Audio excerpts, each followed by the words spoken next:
पहले अभी हम आपको स्ट्रैटेजी बता देते हैं। इकोनॉमिक्स का स्ट्रैटेजी कैसा है, सॉल्व कर देगा। इकोनॉमिक्स क्या, सारे सब्जेक्ट का ऐसे भी कर सकते हैं, लेकिन हम अपना पेपर में हम ऐसे बोलते हैं सबको करने के लिए। 100 क्वेश्चंस रहता है, 100 क्वेश्चंस रहता है। तो ये 100 क्वेश्चंस को आप 10 मिनट के अंदर पूरा एक बार प्लेन रीडिंग कीजिए। कुछ टिक नहीं करना, कुछ मार्क नहीं करना, मतलब हम बता रहे हो मार्क टिक कैसे करना है। पहले 10 मिनट के अंदर पूरा पढ़िए, पूरा 10 मिनट के अंदर पढ़िए। और जो आपको लगता है, जो जो क्वेश्चंस आपको आता है, इसीलिए हम इसको ग्रीन में कर रहे हैं। क्वेश्चंस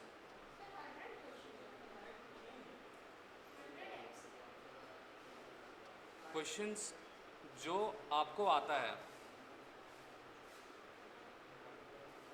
क्वेश्चंस जो आपको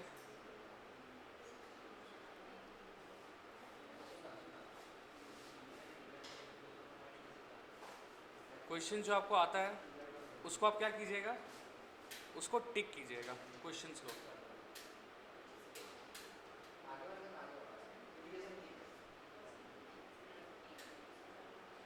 ठीक है, हो गया। तो अब देख लीजिए थोड़ा स्ट्रैटेजी भी। जो क्वेश्चंस आपको आता है वो क्वेश्चन को ये 10 मिनट के ड्यूरेशन में टिक कीजिएगा। और जो क्वेश्चंस में आपको डाउट है, मतलब उसका उसका 2 ऑप्शन हो सकता है, 2 या 3 ऑप्शन हो सकता है, जो जिसमें आपको डाउट है उसको क्या करना है, उसको क्वेश्चन मार्क करना है क्वेश्चन के सामने। जैसे क्वेश्चन दिया हुआ है ना, क्वेश्चन के सामने अगर जैसे ये वाला क्वेश्चन हमको नहीं आता है, हमको आता ही नहीं है, तो हम क्या कर, नहीं चलिए इसको नहीं, पहले ऊपर ये क्वेश्चन हमको क्या है, ये क्वेश्चन हमको आता है तो हम टिक करेंगे। अगर ये वाला क्वेश्चन में हमको डाउट है, नहीं चलिए ये वाला क्वेश्चन में हमको डाउट है, पहले वाला क्वेश्चन में, तो हम इसको क्वेश्चन मार्क लगाएंगे। ठीक है, अभी कुछ टिक वगैरह नहीं करना है, कुछ ऑप्शन नहीं, जब तक सॉल्व नहीं होगा टिक नहीं करना है। ठीक है। और तीसरा में नहीं आता है, मतलब आता ही नहीं है, पढ़ के नहीं गए, ये वाला मतलब समझ में नहीं आ रहा क्या क्वेश्चन है, ऐसे कैसा क्वेश्चन सेट किया है, इसको क्रॉस लगाना है।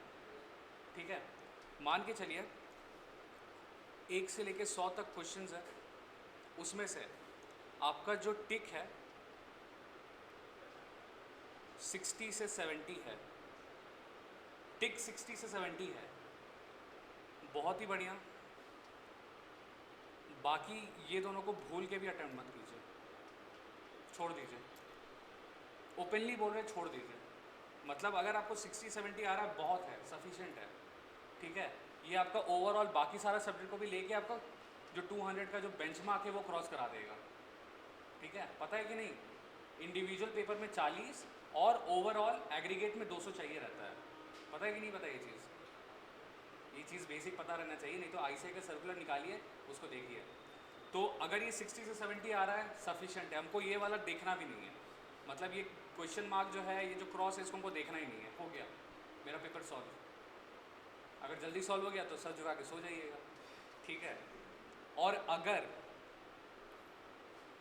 ये जो टिक है ये आपका 40 से 50 आ रहा है, 40 से नहीं, 40 नहीं, ये 30 नहीं, 30 नहीं, हाँ 40 से 50 आ रहा है, 40 से 50 आ रहा है, तो थोड़ा फिर रिस्क लेना बनता है। रिस्क मतलब जो डाउटफुल क्वेश्चन है, जिसमें एकदम श्योर है कि जो 2 ही ऑप्शन सही है मेरा, ये क्वेश्चन मार्क, इसमें आप जैसे इसका अगर ब्रेकअप हम दे दें, 10 से 50 आपका टिक आ रहा है, जो क्वेश्चन मार्क वाला क्वेश्चन है इसमें आपका 20 से 30 है, और बाकी जो रिमेनिंग है वो आपको आता ही नहीं है, आपको आता ही नहीं है।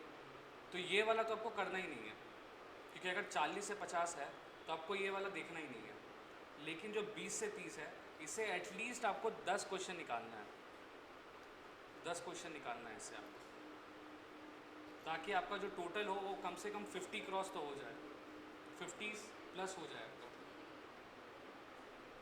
ठीक है, और रहा बात, सर हम तो कुछ पढ़ के ही नहीं गए, मतलब जो टिक आ रहा है वो सिर्फ 20 से 30 आ रहा है, तो फिर क्या करना है इसमें? इसमें आप एक ही चीज़ कर सकते हैं, मतलब student of the year movie देखे हैं? कैसे टिक करके जय माता दी टिक, जय वैसे टिक, देखे? फिर वही 20 से 30 सही कर लीजिए, अगर आपको लगता है कि क्वेश्चन मार्क में ज़्यादा है, मतलब क्वेश्चन मार्क में मान के चलिए आपका 40 से 50 है, तो इसमें से कम 30 क्वेश्चन निकालने का कोशिश कीजिए। अगर निकल जाता है तो बढ़िया, अगर नहीं निकलता है तो फिर अब जब 20-30 आ ही रहा है, अटेम्प्ट कीजिए फिर दबा के। ठीक है, तो ये है स्ट्रैटेजी पूरा। अगर हम फिर बता रहे हैं, अगर 60 से 70 आ रहा है तो कुछ टच नहीं करना है, कोई रिस्क नहीं लेना है। 40 से 50 आ रहा है तो थोड़ा सा रिस्क लेना है, और जो 20 अगर 20-30 आ रहा है तब तो फिर सब ऊपर वाले के भरोसे। ठीक है, क्या हो गया? चलिए, तो अब सारा क्वेश्चन वगैरह करते हैं। सारा क्वेश्चन वगैरह क्या हो गया? किसका नहीं आ रहा है? अच्छा, और नहीं आने वाला? नहीं आ रही है, एक आ रही है, 11 बजे तक आ रही है, पायल जी आ रही है। चलिए, तो अब क्वेश्चन सॉल्व करते हैं।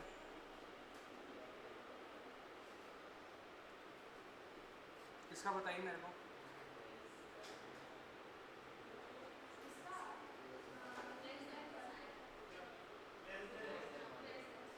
किसी का ग्रेटर देन वन आ रहा था, आपका ग्रेटर देन वन आ रहा था, आपका वही। आप भी बना लीजिए, आप लोग जो लेट से आए, बना लिया, बहुत बढ़िया। तो देखते हैं ये ईपी, इसमें ईपी का फॉर्मूला क्या है? परसेंटेज चेंज इन, हाँ,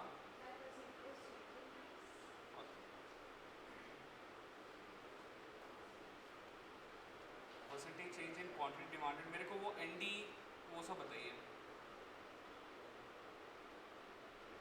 बताइए। हाँ हाँ हाँ, 15। ठीक है, तो चेंज इन क्वांटिटी डिमांडेड तो है आपका 75 minus 100 by 100 into 100 by 15 minus 10 by 10 into 100। ठीक है, कितना आ रहा है ये? 25 25 0.5।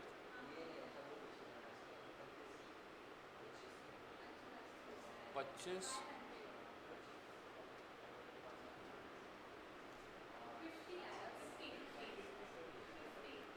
50 तो 0.5, तो इट इज़ लेस देन 1। कहाँ प्रॉब्लम हुआ आपका? अच्छा अच्छा, तो ये चीज़ देखना पड़ेगा। ठीक है, तो ये 0.5। ठीक है, अब दूसरा क्वेश्चन ये वाला। इसमें मेरे को ये बताइए, एन पी सब क्या क्या है? N D, O D, N P, O P, बताइए।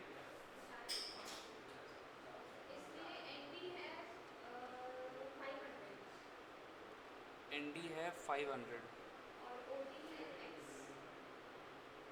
एन पी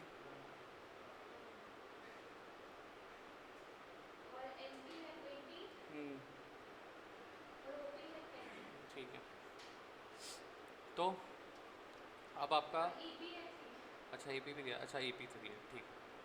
तो 3 इज इक्वल्स टू कितना आंसर आया इसका? एक्स का क्या वैल्यू है? 1 to 5 यूनिट्स, बहुत ही बढ़िया। और किसी का 125 यूनिट्स आया? नहीं,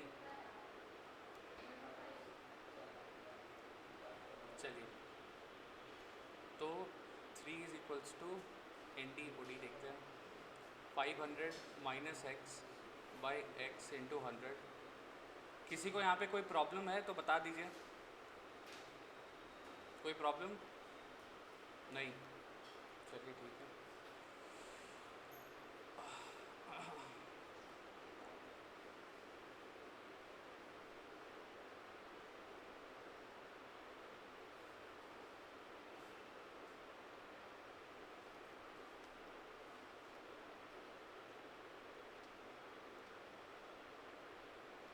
ठीक है, 125 यूनिट्स। ठीक है, किसी को क्या लॉन्ग फॉर्म में आंसर चाहिए क्या? लॉन्ग फॉर्म में आंसर चाहिए?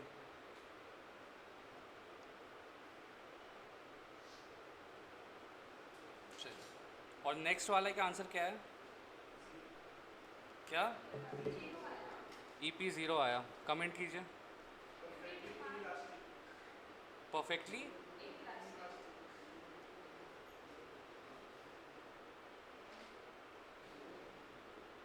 बहुत ही बढ़िया।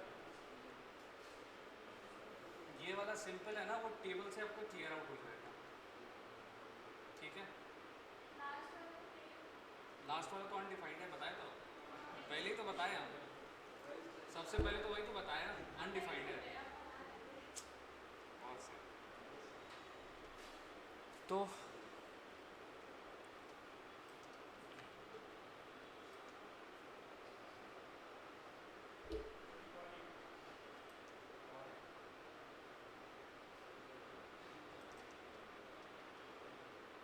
ऑन कर लिया है पहले ही।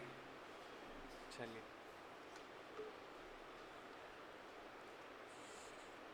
पढ़ के आए आप लोग बुक? टाइम मिला आप लोग को? टाइम नहीं मिला? ओहो, बहुत मेहनत करते हैं आप लोग। सर टाइम ही नहीं मिला हम लोगों को, है ना सर? बहुत मेहनत करते हैं हम लोग। चलिए,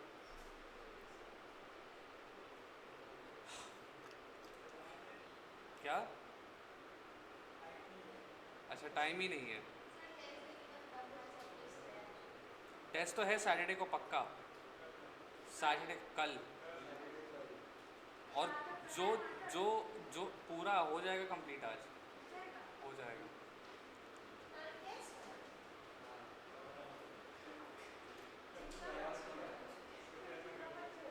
चलिए, तो टोटल रेवेन्यू देखते हैं। टोटल रेवेन्यू क्या है? Total revenue is price multiplied by quantity sold. ठीक है,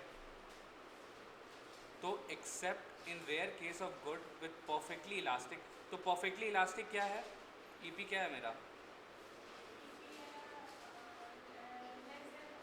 बहुत ही बढ़िया, इतना अच्छा, इतना उम्दा, मतलब बहुत ही सही। वो सिर्फ इलास्टिक होता है EP ग्रेटर देन 1, और वो भी लेस देन 1 नहीं, क्या बोलते हैं आपका, EP ग्रेटर देन 1। और perfectly inelastic EP is equals to 0। लिख लीजिए, जो लोग को थोड़ा डाउट होता है ये सब सोचने उसने में, ठीक है, लिख लीजिए ताकि आप लोग को याद रहेगा कि जब भी हम गलती करें हम देखें, नहीं तो एग्ज़ाम में बहुत प्रॉब्लम होगा। हम बता रहे हैं, आप लोग infinity, 0, less than 1, greater than 1, इसमें कंफ्यूज हो जाइएगा। चलिए, तो when a seller raises the price of a good, there are two effects. एक तो प्राइस, एक क्वांटिटी। ये तो बेसिक है। अगर मान के चलिए, अगर एक सेलर है, एक नॉर्मल सेलर है, अगर वो प्राइस बढ़ाता है तो डिमांड क्या होगा?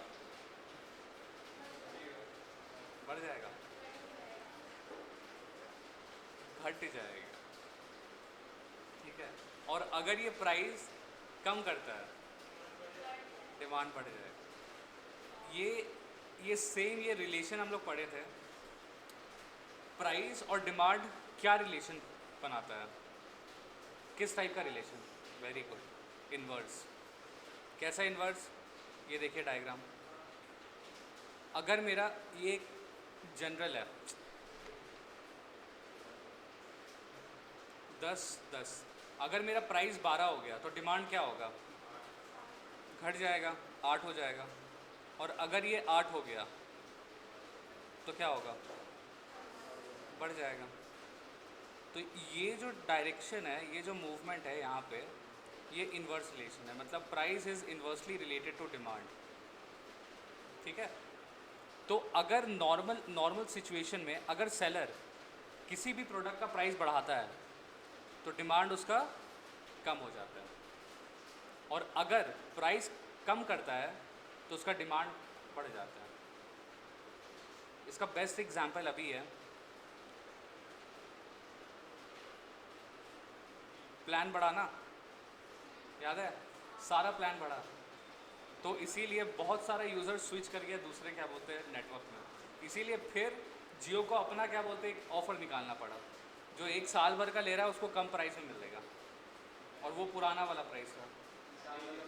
हाँ, कस्टमर तो ऑलरेडी स्विच कर लिए, क्या फ़ायदा करके।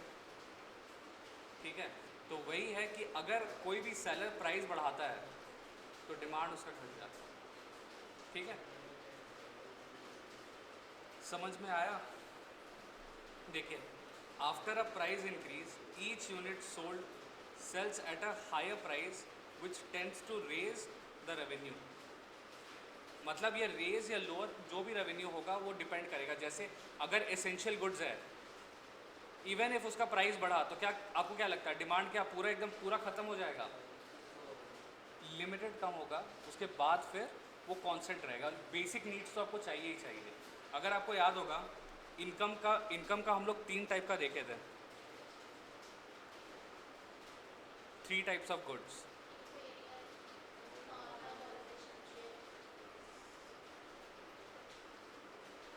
3 टाइप्स ऑफ गुड्स।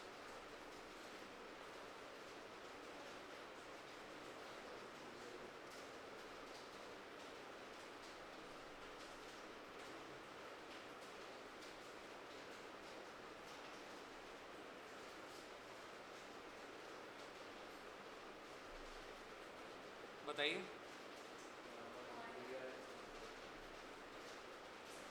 एक है नॉर्मल, फिर है तीसरा का तो नाम ही आप लोग को याद नहीं रहता। चलिए सर, तीसरा का नाम ही याद नहीं रह पाता सर। अच्छा, इन एक्सपेंसिव आइटम्स ऑफ नेसेसिटीज़। ठीक है, इसको हम एसेंशियल गुड्स भी बोलते हैं।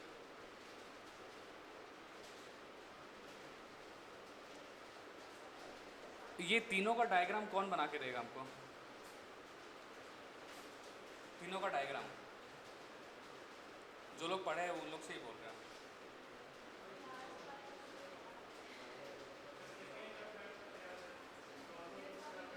आइए आइए आइए आइए आइए, कोई दिक्कत नहीं, आइए आइए सर, आइए आइए, बैठ देख लीजिए आप लोग। आइए आइए सर, आइए सर, बैठिए, बनाइए सर, बनाइए बनाइए, कोई बात नहीं, बनाइए। नॉर्मल पेन, इसको इसको कॉपी समझिए। ठीक है, इसको कॉपी समझिए, कॉपी है इसके ऊपर रखिए। अरे ठीक है ठीक है, अरे पहली बार यूज़ कर रहे हैं, थोड़ा सा प्रॉब्लम तो होगा। रुके रुके रुके, ये देखिए कर्सर है ना यहाँ पे, इसको ऐसे रखिए यहाँ पे, ये देखिए। ठीक है, अब ये ready। ठीक है, हाँ, ठीक है, बहुत बढ़िया। अब बनाइए, किसका बना रहे हैं पहले ये बताइए। नॉर्मल।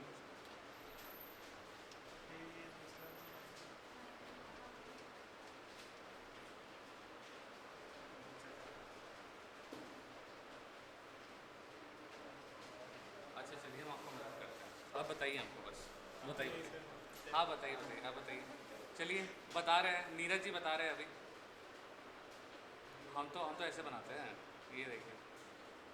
चलिए आप बताइए। अच्छा, किसका? नॉर्मल गुड्स का। चलिए, ये बोल रहे हैं ये नॉर्मल गुड्स का ही है। ठीक है, ये नॉर्मल गुड्स का है, बहुत बढ़िया। कितना जनता कितनी सहमत है? एक ही जन, 2 जन, 3 जन, 4 जन? नहीं, 4 ही जन है, बाकी लोग नहीं है सहमत। अच्छा चलिए ठीक है, 4 जन ही सिर्फ सहमत है, कोई बात नहीं। और अब ये बताइए मेरे को इन्फीरियर गुड्स का। हाँ बताइए। ऊपर जाएगा इधर मुड़ेगा। अच्छा, ये पहले ऊपर जाएगा, फिर एक पॉइंट में आके यहाँ पे ये होगा, और फिर इधर हो जाएगा। अच्छा ठीक है, ये बोल रहे हैं ये इन्फीरियर गुड्स का है, तो कितना लोग सहमत है? सहमत है? अच्छा, अभी भी 3 लोग सहमत नहीं हैं, चलिए कोई नहीं, ठीक है, ठीक है, कोई बात नहीं। अब हम किसी की सहमति तो बदल नहीं सकते, सबका, इंडिया डेमोक्रेटिक कंट्री है, सबका अपना अपना से रहता है, हम बदल तो नहीं सकते हम। चलिए अब बताइए। सर ये ऊपर जाएगा फिर स्ट्रेट हो जाएगा, एक पॉइंट ऑफ व्यू अच्छा, ये एक पॉइंट यहाँ जाएगा और फिर, स्ट्रेट हो जाएगा। अच्छा ये स्ट्रेट हो जाएगा, तो स्ट्रेट के लिए ये लाइन यूज़ करते हैं ना। चलिए, ये है इन एक्सपेंसिव आइटम्स ऑफ नेसेसिटीज़। हाँ, चलिए, अब इसके लिए कौन सहमत है? ये सहमत नहीं है? सहमत है, कौन कौन सहमत है? अच्छा, सिर्फ एक जन सहमत नहीं है, चलिए ठीक है। तो नीरज जी बिल्कुल सही दिए हैं, बिल्कुल सही बताया है। ये जो रिलेशन है सभी चीज़ का ऐसे डिराइव होता है, नॉर्मल गुड्स का डायरेक्ट रिलेशन बनता है, ठीक है, डायरेक्ट रिलेशन बनता है विथ रेस्पेक्ट टू डिमांड, ठीक है। और इन्फीरियर गुड्स का क्या बनता है? पहले पहले क्या होता है? पहले इंक्रीज होता है, फिर एक पॉइंट पे टाइम पे आके कांस्टेंट होता है, और फिर डिक्रीज हो जाता है। इसमें तीनों का फ्लेवर है, इसमें इन्फीरियर गुड्स का। और इसका इंक्रीज सेम का होगा, पहले इंक्रीज और फिर कांस्टेंट रहता है। तो अगर ये बात बोलिए, इवन इफ जो मेरा सेलर है वो नेसेसिटीज़ का, बेसिक मतलब एसेंशियल गुड्स का प्राइस बढ़ाते जाता है, तो क्या आपको लगता है उसका डिमांड बढ़ेगा क्या या घटेगा क्या? चलिए ठीक है, एक पॉइंट ऑफ टाइम के लिए अगर हम मान भी लें कि थोड़ा सा घटेगा, लेकिन उसके बाद वो कांस्टेंट रहेगा, ठीक है, वो घटा उसके बाद वो कांस्टेंट ही रहेगा, ठीक है। वो पूरा आप लोग नील नहीं कर दीजिएगा, नमक है तो नमक थोड़ी खाना छोड़ दीजिएगा, इवन इफ वो आपका 100 रुपया हो गया, ठीक है। तो वो यही बोल रहा है। और फिर दूसरा पार्ट है, after a price increase fewer units are sold which tends to lower the revenue, ठीक है। ये देखिए, एक ये वाला पॉइंट देखिए, अरे यार, ये क्या हो रहा है? The price,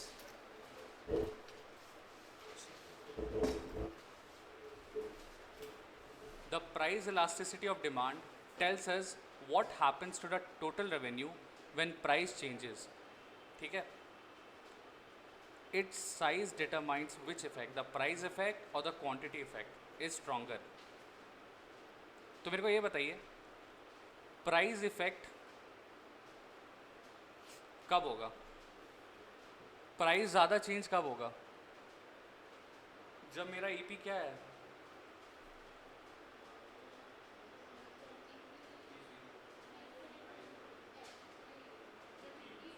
price effect greater than 1 कि लेस देन 1?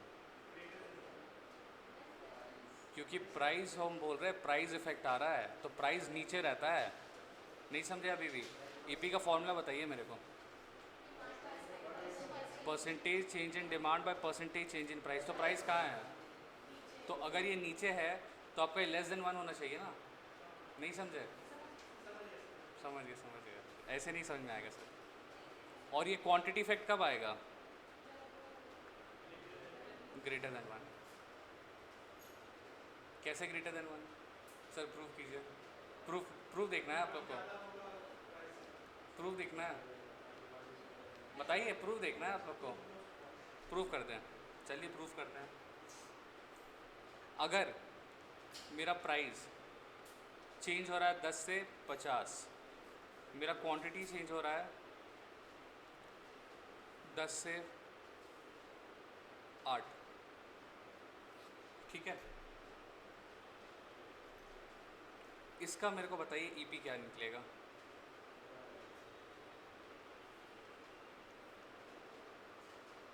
कैलकुलेट करके बताइए, इजी है।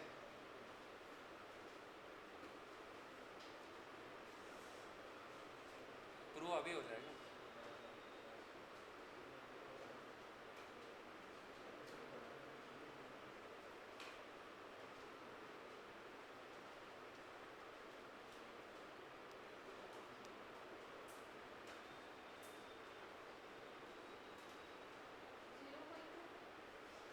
ज़ीरो पॉइंट 0.25 और कोई?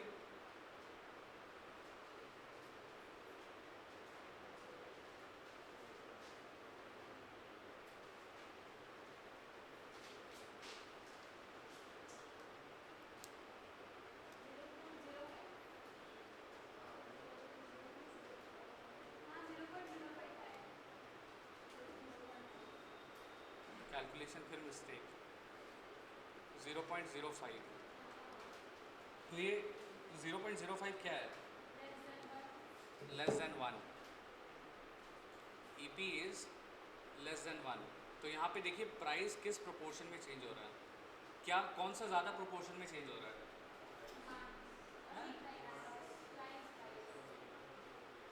मेरे को लगा मेरा ही चश्मा ख़राब है क्या।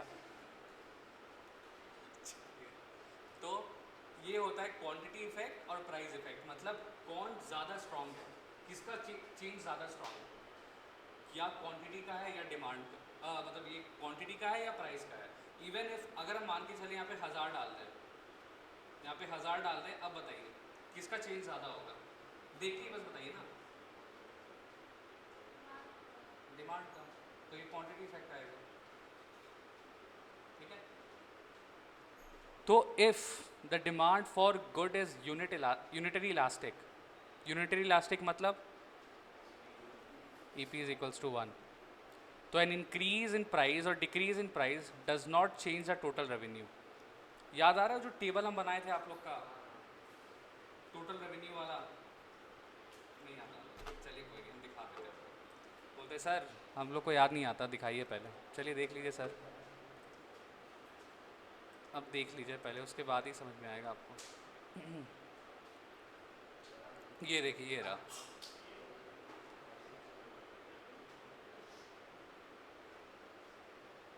कैसा है ये? यहाँ पे टोटल एक्सपेंसेस या टोटल रेवेन्यू,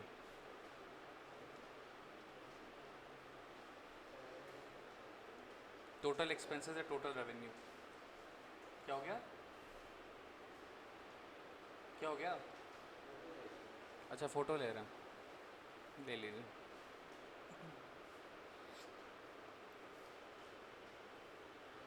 अच्छा तो ये वाला मतलब आप लोग को फिर से मेरे को कराना पड़ेगा, फिर से कराना है।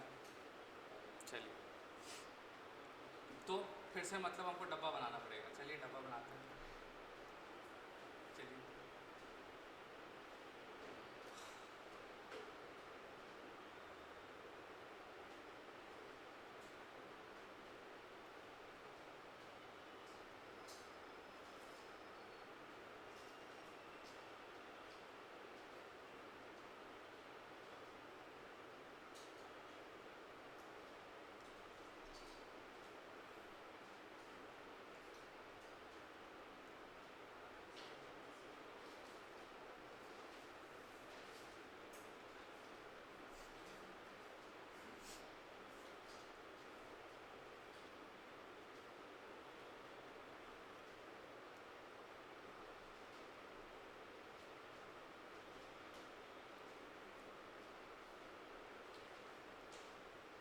प्राइस, क्वांटिटी और टोटल एक्सपेंसेस। तो टोटल एक्सपेंसेस कैसे निकलेगा मेरा? क्या? Price into quantity. अगर हम बोले आपका ये जो टोटल एक्सपेंसेस है हमारे लिए, तो फॉर्म के लिए क्या होगा?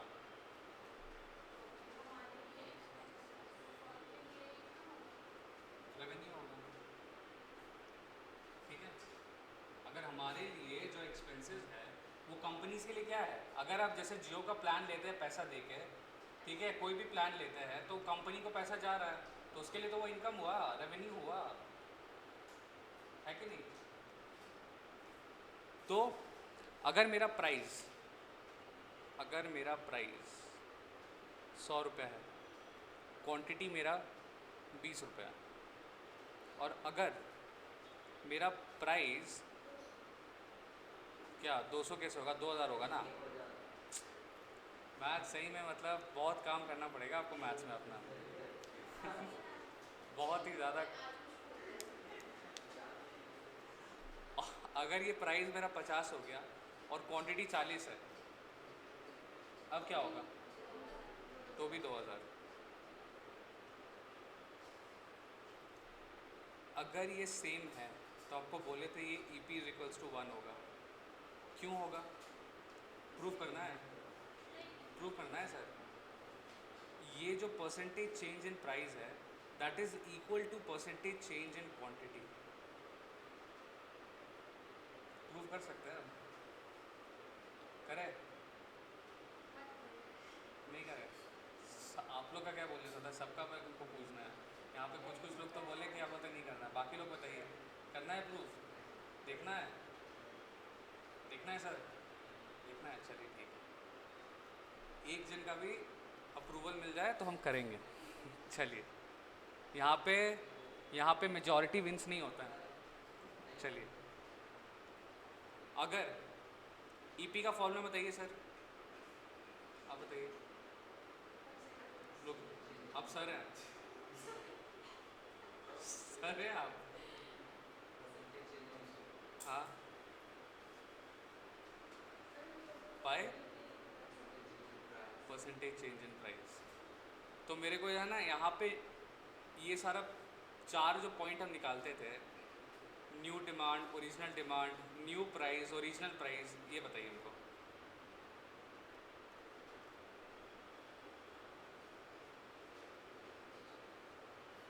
बताइए।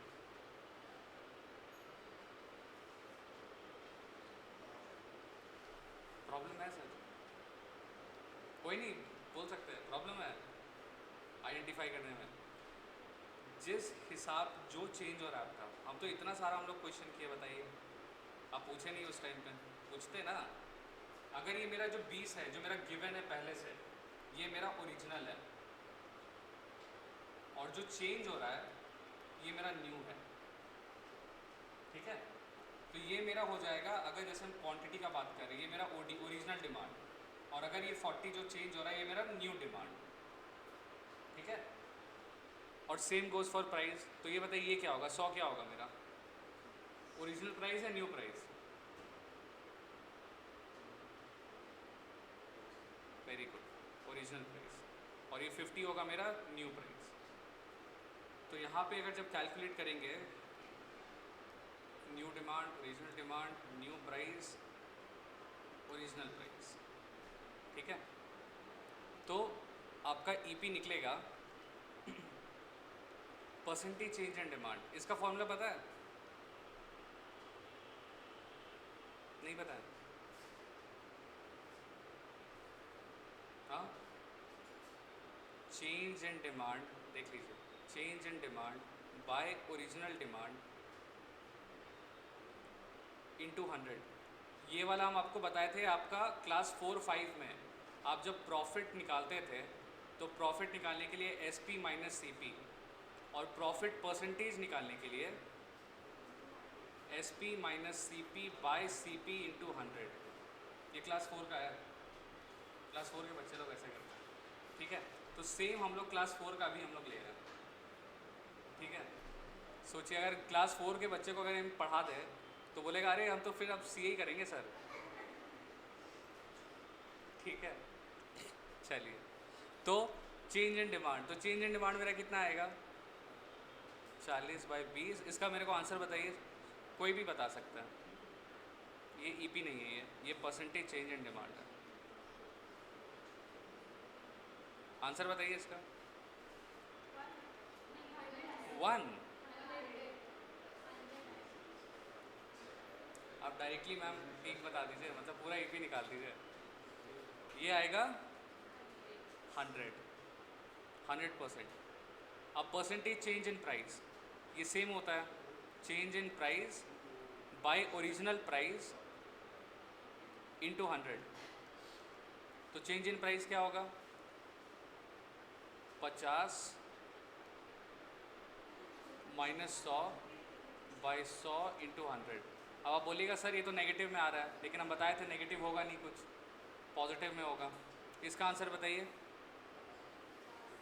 50 पक्का? 85 आ रहा है।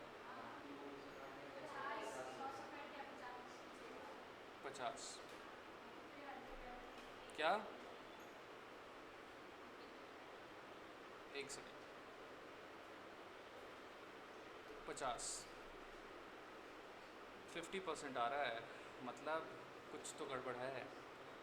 50% नहीं आना चाहिए, 100 आना चाहिए। तब EP1 कैसे आया फिर आपका? अभी कौन EP1 बोल रहा था?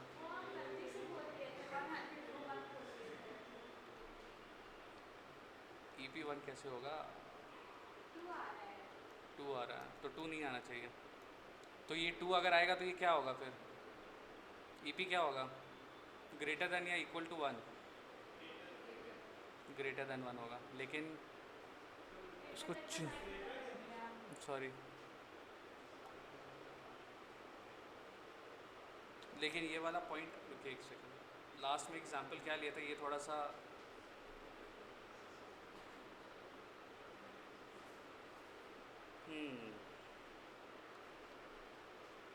ऐसा बात है। चलिए मेरे को बताइए ये वाला क्या पॉइंट, क्या नंबर ले सकते हैं हम लोग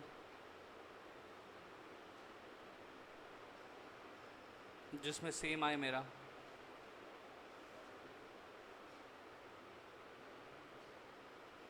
लास्ट क्लास में किए थे ना, लास्ट क्लास में किए थे, पॉइंट लिए थे। इसको कैलकुलेट कीजिए तो इसमें EP1 आ रहा है क्या ये दोनों में?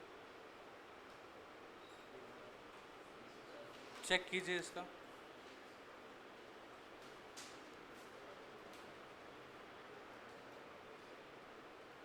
मेरी अकॉर्डिंग आ जाना चाहिए, लेकिन फिर भी एक बार चेक कीजिए। आ रहा है? सॉल्व कर लीजिए सर आपने। EP1 नहीं आ रहा है, क्या आ रहा है EP?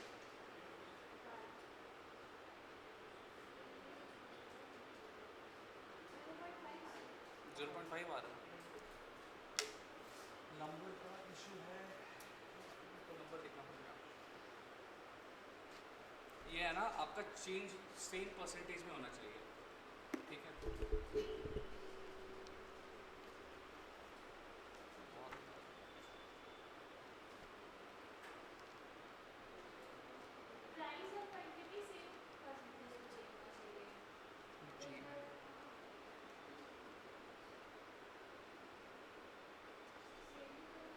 क्या सेम परसेंटेज से चेंज हो रहा है तो फिर EP1 कैसे नहीं आएगा? सेम परसेंटेज से अगर चेंज हो रहा है तो मेरा EP1 कैसे नहीं आएगा? चलिए कोई नहीं, इसको एक्सप्लोर करेंगे, इसको एक चीज़ देखेंगे। क्या? इसको देखते हैं, इसको देखते हैं। इसका table table table table expenditure method कहाँ है? पेज नंबर बताइए तुमको। यही है? हाँ यही है।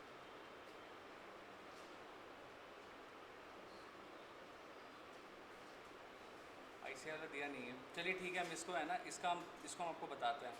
ये वाला है ना सेम परसेंटेज से चेंज होगा तब जाके आपका EP इज इक्वल्स टू, हम बोल सकते हैं EP इज इक्वल्स टू 1। अभी इन नंबर्स का थोड़ा सा इशू आ रहा है, लेकिन चलिए हम इसको बताते हैं। अभी पहले आगे पढ़ते हैं, इसको हम बताते हैं, ठीक है? सिंपल समझे ना, मतलब अगर मेरा टोटल रेवेन्यू, अगर मेरा टोटल एक्सपेंसेस है, प्राइस क्वांटिटी है, ठीक है, हम क्या x डैश y डैश से कर रहे हैं, तो ये जो मेरा आएगा आंसर जो आएगा ये सेम आएगा। और जो ये दो परसेंटेज से जो चेंज हो रहा है दोनों सेम प्रोपोर्शन में चेंज होगा, ठीक है? नहीं समझे? पक्का? मतलब जो percentage change in price should always be equal to percentage change in demand, ठीक है? नंबर हम सोच रहे नंबर दिखा दे, लेकिन नंबर से मेरे को, बिना नंबर के मेरे को फील नहीं आता, मैथ्स है ना मेरा, इसीलिए। चलिए कोई बात नहीं। ठीक है, आगे चलते हैं। तो ये देखिए ये वाला point, when if a demand for a good is inelastic, the price elasticity of demand which is less than 1, a higher price increase the total revenue. ठीक है, a higher price increases the total revenue. क्यों?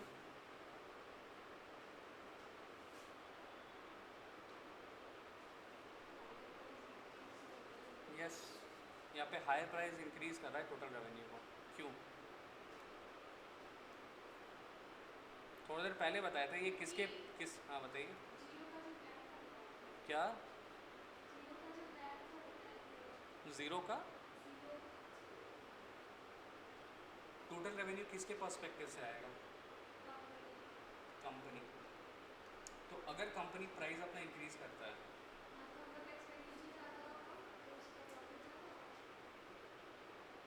Obviously तो उसका जो revenue है उसका ज़्यादा होगा। जैसे अगर हम बोले आपका जो लोग क्या बोलते हैं, जैसे जियो वाले प्लान में जो लोग ले रहे हैं, ठीक है, जो लोग ले चुके हैं और जो लोग अभी ले रहे हैं, जो पोर्ट नहीं करवाए से, उनको तो ज़्यादा प्राइस पे करना पड़ रहा है। इवन इफ उनका मतलब जियो कंपनी का कस्टमर बेस कम हो गया, लेकिन फिर भी वो हाई प्राइस में तो पे कर रहा है। तो इसीलिए जो टोटल रेवेन्यू है कंपनी का वो इंक्रीज कर रहा है। ठीक है, समझ में आया आपके? नहीं आया? सो यहाँ पे the quantity effect is weaker then the price effect. आपको ये चीज़ देखना है किस में इफेक्ट ज़्यादा रहेगा। तो ऑब्वियसली है ना, अगर इन इलास्टिक है तो मेरा प्राइस ज़्यादा इफेक्ट करेगा। अभी तो समझाया आपको ऊपर में, है कि नहीं? ये वाला एक सेकेंड, ये वाला दो एग्जाम्पल लेके दिखाए ना, प्राइस इफेक्ट, क्वांटिटी इफेक्ट। अगर मेरा ईपी लेस देन 1 है, ईपी इज लेस देन 1, अगर मेरा ईपी लेस देन 1 है तो परसेंटेज चेंज इन प्राइस ज़्यादा होगा या परसेंटेज चेंज इन क्वांटिटी ज़्यादा होगा? फिर से अब हम लिख देते हैं, अब हम लिख देते हैं, if EP is less than 1 then percentage change in price is greater or sorry is greater or percentage change in demand is greater।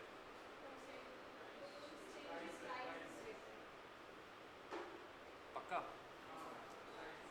बहुत सही, परसेंटेज चेंज इन प्राइस ज़्यादा होगा। ठीक है, वो सेम चीज़ यहाँ बोल रहा है, the quantity effect is weaker then the price effect. मतलब जो change in price is more than percentage change in quantity. ठीक है, अगर demand when demand is inelastic, a fall in price reduces the total revenue because the quantity effect is dominated by the price effect। ठीक है, एक second,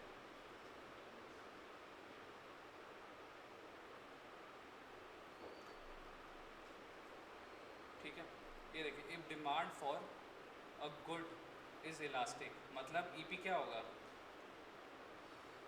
EP क्या होगा? हाँ,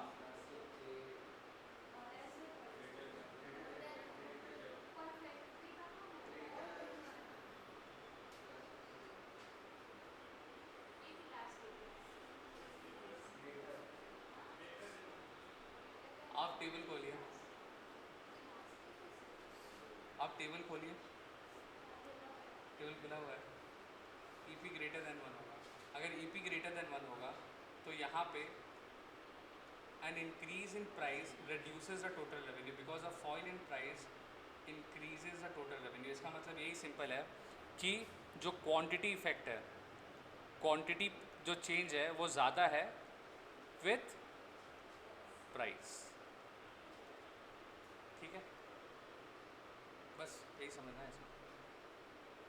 बस ये वाला पॉइंट थोड़ा देख लीजिए, ये वाला table, relationship between elastic, unitary elastic और इन इलास्टिक। अगर मेरा प्राइस इंक्रीज हो रहा है तो टोटल रेवेन्यू डिक्रीज होता है इलास्टिक के केस में, total revenue remains the same unitary elastic में, और इन इलास्टिक में टोटल रेवेन्यू इंक्रीजेस।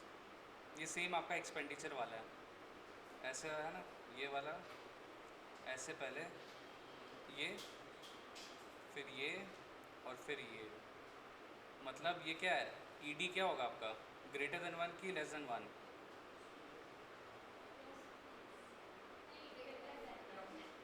अभी यहाँ पे सामने लिखा हुआ है ग्रेटर देन 1। सोच सोच के बताइए, सोच के। टीआर इंक्रीज हो रहा है, यहाँ पे टोटल एक्सपेंडिचर है और ये प्राइस है। अब बताइए।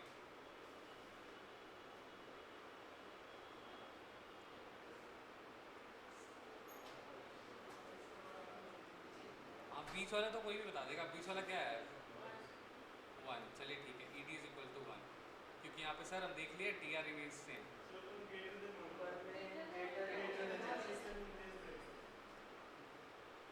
ग्रेटर देन 1 और लेस देन 1, ठीक है। कॉन्फिडेंट नहीं है आपके अंदर, कॉन्फिडेंस की कमी है आपके अंदर।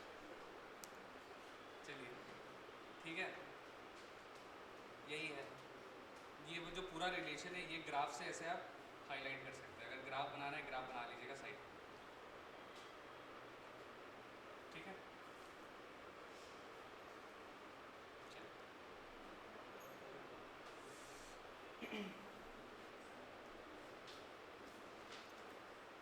ठीक है, अब determinants of price, elasticity of demand, availability of substitutes. Substitutes क्या है, सब्स्टिट्यूट्स क्या होता है?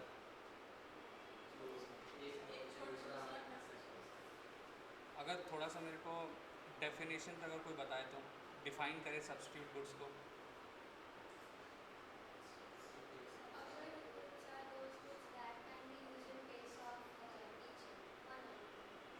Okay, perfect, very good. तो यहाँ पे सब्स्टिट्यूट्स का मतलब है क्या गुड्स का आप यूज़ कर सकते हो एक के बदले दूसरा। जैसे एग्जांपल, मेरा एक ही एग्जांपल रहता है, बेस्ट टी और कॉफ़ी, ठीक है। तो इसमें बताइए, अगर टी का प्राइस बढ़ रहा है, टी का प्राइस अगर बढ़ रहा होता है तो कॉफ़ी का प्राइस क्या होगा, अब कॉफ़ी का डिमांड क्या होगा?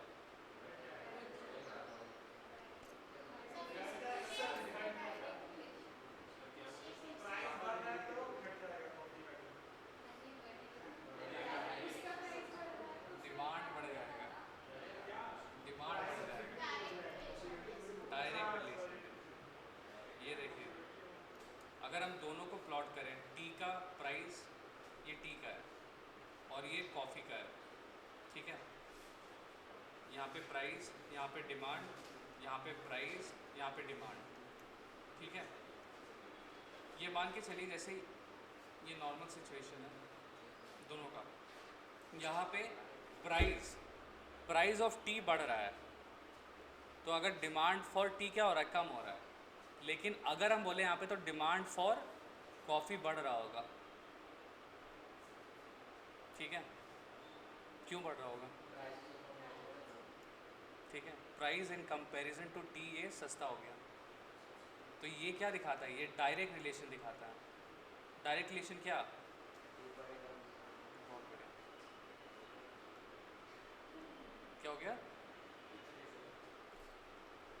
तो ये देखिए, ये वाला एक लास्ट पॉइंट, ये देखिए, it should be noted that while as a group a good or a service may have inelastic demand, but when we consider its various brands, we say that a particular brand has elastic demand. इसका explain करते हैं।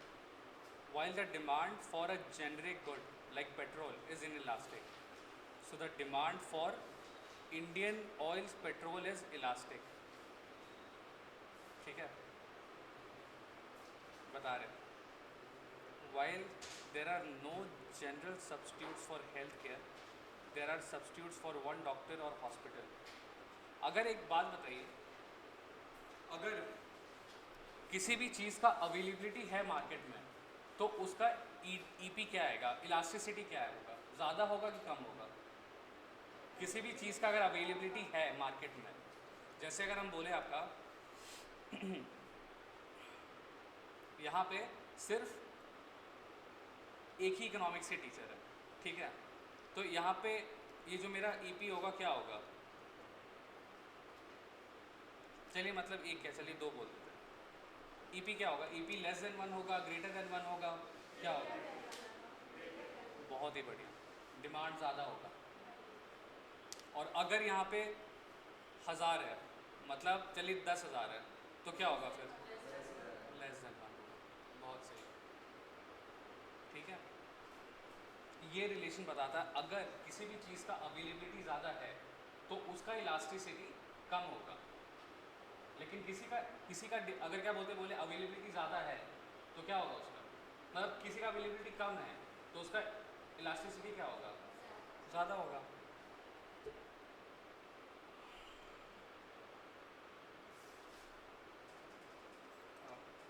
एक second में,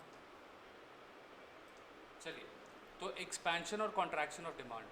तो expansion of demand का, expansion का मतलब क्या होता है बताइए, बढ़ना, और कॉन्ट्रैक्शन घटना, कोई बात नहीं, कम होना, बढ़ जाना। लेकिन यहाँ पे एक्सपेंशन और कॉन्ट्रैक्शन ऑफ जो डिमांड होगा that is with respect to price, ठीक है। तो इसीलिए हम इसको एक और टर्म से भी बोलते हैं, movement along the demand curve. ये दोनों को एक साथ हम लोग movement along the demand curve भी बोलते हैं, ठीक है। क्या बोल रहे हैं, पेज नंबर 2.18। तो यहाँ पे सिंपल बोलता है अदर थिंग्स बीइंग इक्वल। इसका मतलब क्या है, ये लाइन का, ये लाइन आपको हमेशा परेशान करेगा, सिटीरियस पैरेंट्स, और इसका मतलब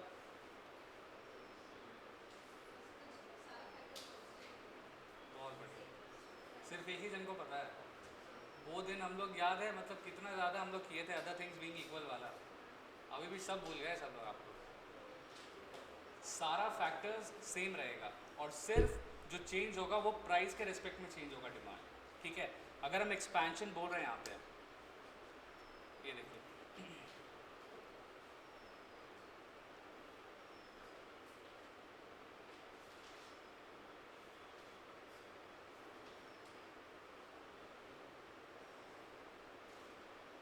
अगर यहाँ पे हम एक्सपेंशन और कॉन्ट्रैक्शन बोल रहे हैं,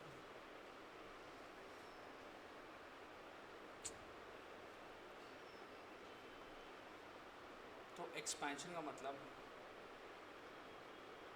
other things being equal,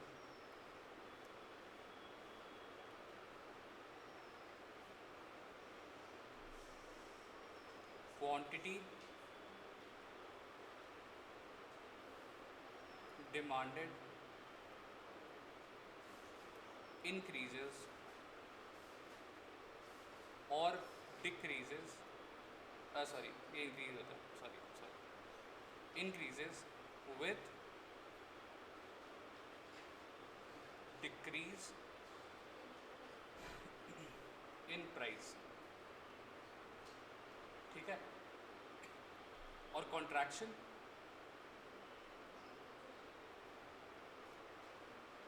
other things being equal,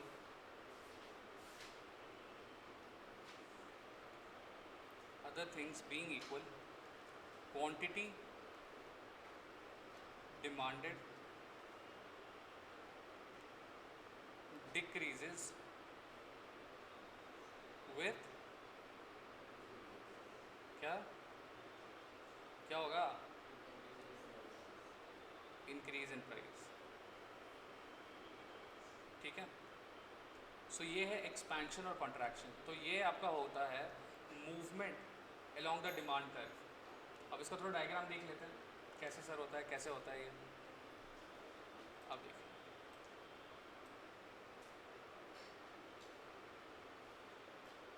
एक ही डायग्राम में हम दोनों दिखा रहे हैं।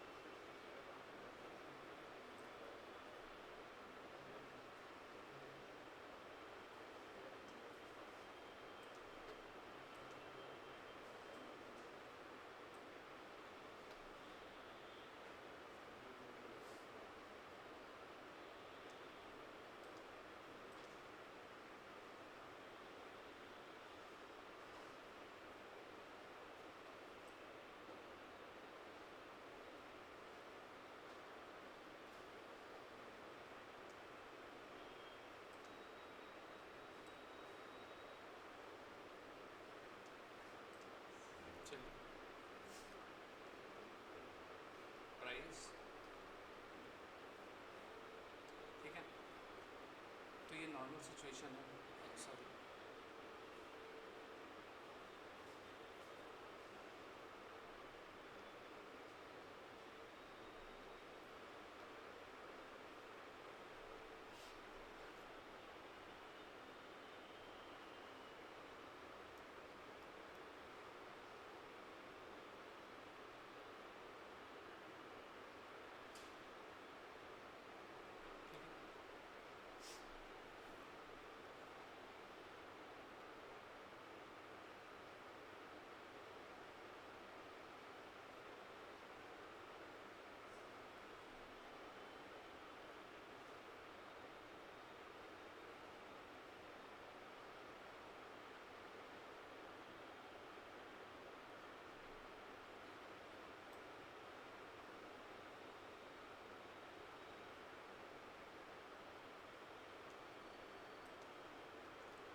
सॉरी। तो अगर हम ये बोलें दिस इज एक्सपेंशन और this is contraction, contraction of demand और this is expansion of demand, ठीक है।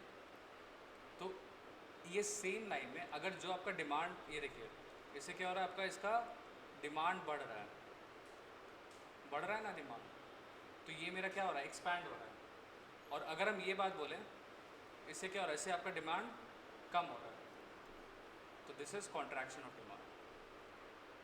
तो ये सेम ग्राफ में अगर हम कोई भी डायग्राम प्लॉट करें, जैसे मेरा अगर डिमांड मेरा इंक्रीज हो रहा है विद रिस्पेक्ट टू प्राइस, कोई भी, ये तो हम एक जनरल फिगर, लेकिन बहुत सारा होगा, जैसे यहाँ पे ये एक जनरल पॉइंट है, ये कॉमन फिगर है, और यहाँ से हम कुछ भी लाइन ड्रॉ कर रहे हैं, इससे क्या होगा, मेरा डिमांड बढ़ेगा या डिमांड घटेगा, मतलब बढ़ रहा है कि घट रहा है। अगर ये मेरा कॉमन लाइन है, ये देखिए ये वाला है ना मेरा जनरल लाइन है, तो इसके बिलो कुछ भी होता है तो मेरा डिमांड क्या होता है, डिमांड बढ़ता है, डिमांड एक्सपैंड हो रहा है। और अगर हम क्या बोलते हैं, इसका ऊपर का लाइन बोलें, प्राइस बढ़ रहा है लेकिन डिमांड क्या हो रहा है, कम हो रहा है, तो दिस इज कॉन्ट्रैक्शन, एक्सपेंशन और कॉन्ट्रैक्शन, ठीक है। कोई प्रॉब्लम यहाँ पे, इसीलिए इसको है ना, एक ये पूरा को, ये पूरा ओवरऑल को हम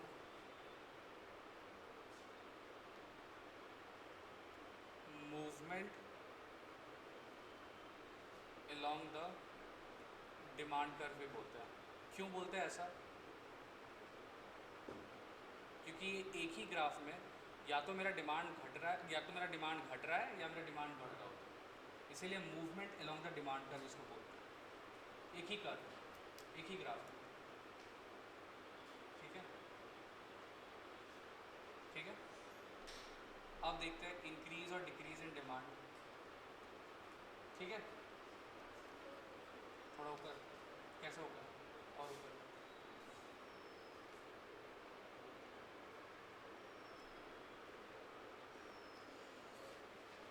ठीक है, हो गया। चलिए अब देखेंगे हम लोग shift of the demand curve.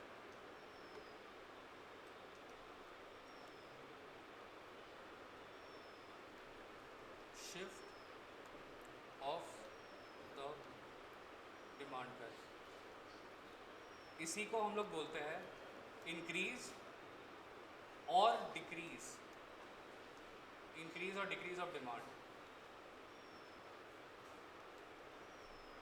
ठीक है।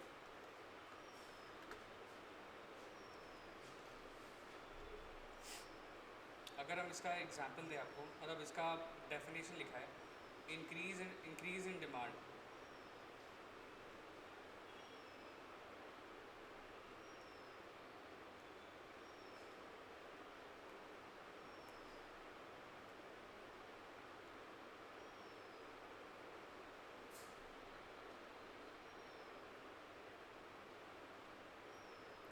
increase in demand refers to increase in the quantity demanded of a commodity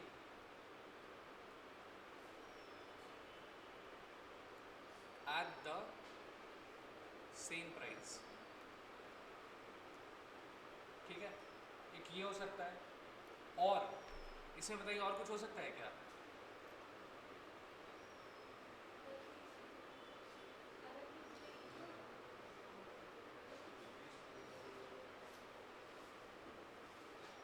सोचिए, इसमें दो ऑप्शन होगा, या तो मेरा इंक्रीज इन डिमांड इसीलिए है, मतलब ये सारे अदर फैक्टर्स हैं, ठीक है, या अगर हम एट द सेम प्राइस हम बोल रहे हैं, अगर हम सेम प्राइस बोल रहे हैं तो फिर क्वांटिटी डिमांडेड किस फैक्टर से अफेक्ट हो रहा है? बाकी सारे फैक्टर्स हैं, तो कोई 4 फैक्टर बताइए हमको। बहुत बढ़िया, बहुत बढ़िया, बहुत बढ़िया। क्या हो गया टेक्सन? और कोई और कुछ है, याद आ रहा है किसी को? बहुत बढ़िया, ठीक है। क्या? बहुत बढ़िया, क्या? बहुत बढ़िया, और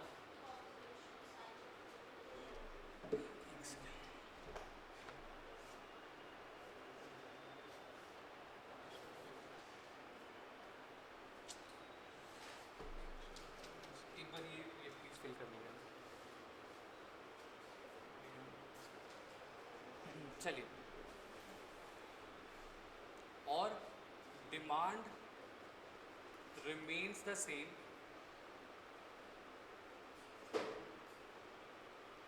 and price decreases. ये होता है मेरा प्रॉपर इंक्रीज इन डिमांड, ठीक है। इसका डायग्राम देखते हैं अभी, ठीक है, चलिए डायग्राम देखते हैं।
तो ये जो मूवमेंट है, ये देखिए, ये जो इंक्रीज हो रहा है,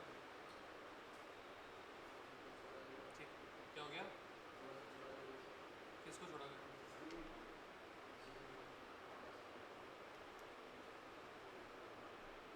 इसको हम बोलेंगे, ये वाला सिचुएशन को इंक्रीज इन डिमांड। जब मेरा ये क्या है, प्राइस सेम है लेकिन मेरा डिमांड बढ़ रहा है, ठीक है। और ये देखिए, पहले हम ओ पी ओ डी, अब ये पी डैश, ये डी डैश, मतलब यहाँ से या तो मेरा at the same price demand बढ़ रहा है, या डिमांड मेरा सेम है और प्राइस क्या हो रहा है, घट रहा है, ठीक है। ये सिचुएशन इसको इंक्रीज इन डिमांड क्या हो गया? हो गया, सबका हो गया। कितने लोग देख लीजिए, कितने लोग हैं पहले।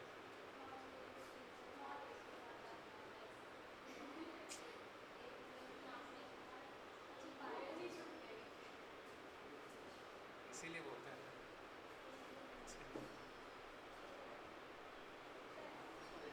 तो ये है मेरा इंक्रीज इन डिमांड, ठीक है। कोई नहीं, देख लीजिए।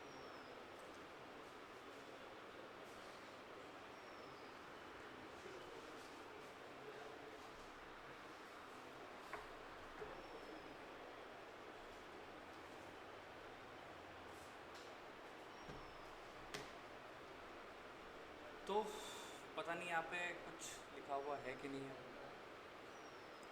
N expansion of demand is as a result of, नहीं नहीं, okay, when as a result of decrease in price the quantity demanded increases, ठीक है। ये वाला सिचुएशन, ये वाला सिचुएशन है एक्सपेंशन ऑफ डिमांड का, ठीक है।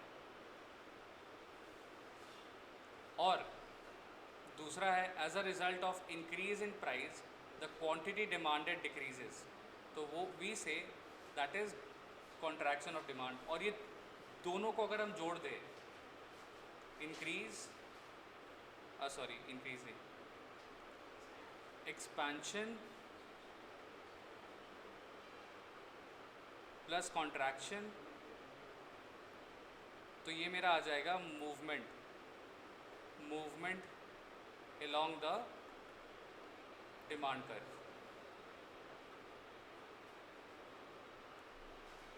ये वाला सिचुएशन बताइए, जैसे ये वाला सिचुएशन है ए, ये सिचुएशन है बी, एक्सपेंशन और कॉन्ट्रैक्शन कौन सा होगा?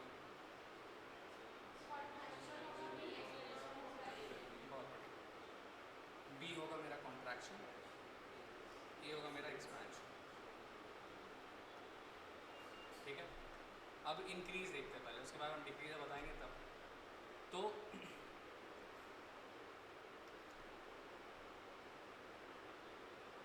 हाँ, factors other than the price, ये दिख रहा है, factors other than the price और conditions of demand which might cause either an increase or decrease in quantity of a particular good or service that buyers are prepared to demand at a given price। ये आपका all together होता है shift of demand curve, इसको shift of demand curve बोलते हैं पूरा को, ठीक है।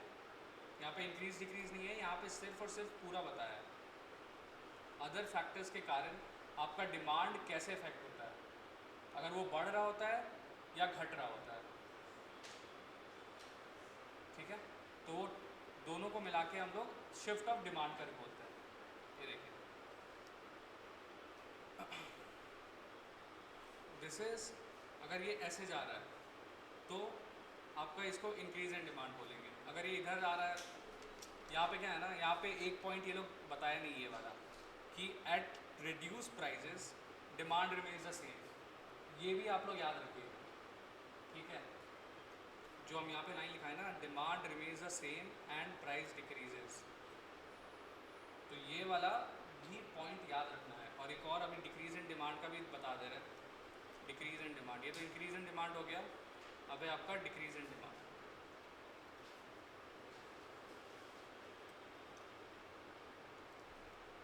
तो decrease in demand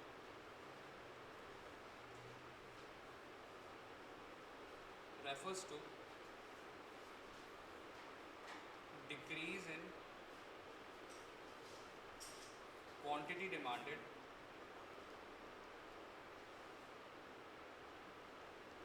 due to, क्या होगा,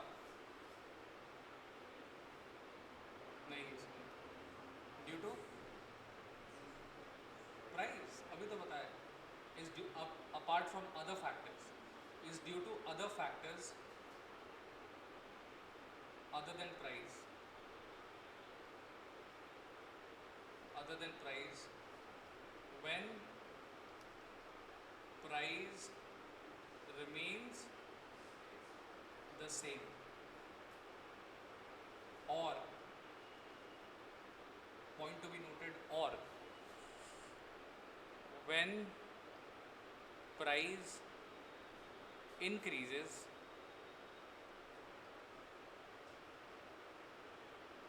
and quantity demanded क्या होगा बताइए. Very good. and quantity demanded remains the same. ठीक है, ये है आपका डिक्रीज इन डिमांड.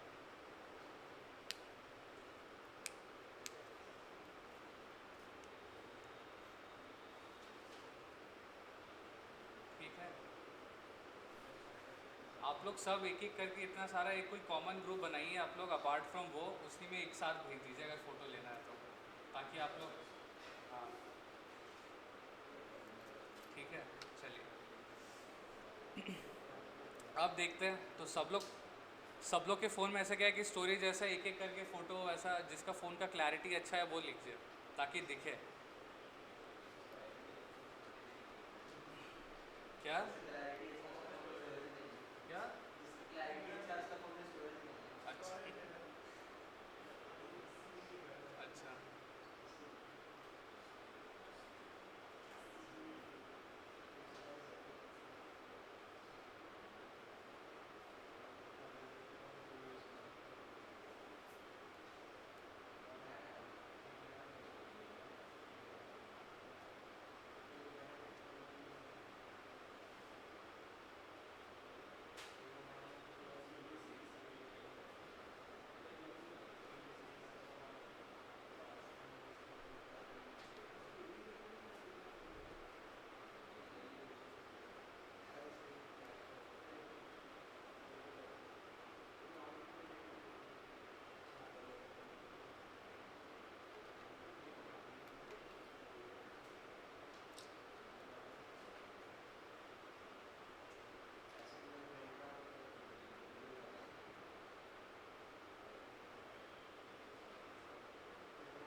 ये देखिए,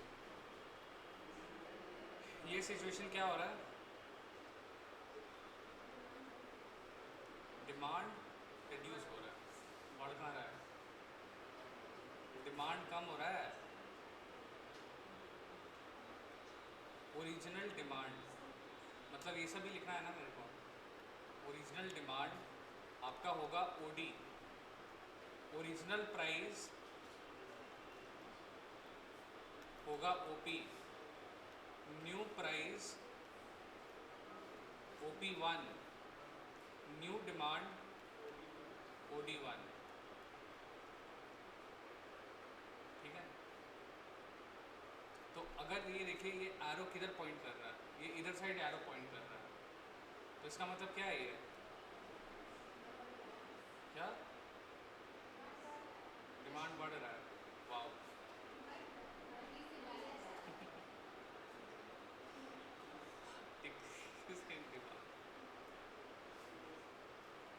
डिमांड देखिए ये तो कम हो रहा है, D से D1 जा रहा है. इसीलिए हम लिख भी दिए, हम आपको डायग्राम भी बना दिए. किसी एक चीज़ से तो समझ जाइए, एक चीज़ से बस समझ जाइए. ठीक है, चलिए. तो ये है आपका इंक्रीज और डिक्रीज इन डिमांड. जिसको हम लोग क्या बोलते हैं?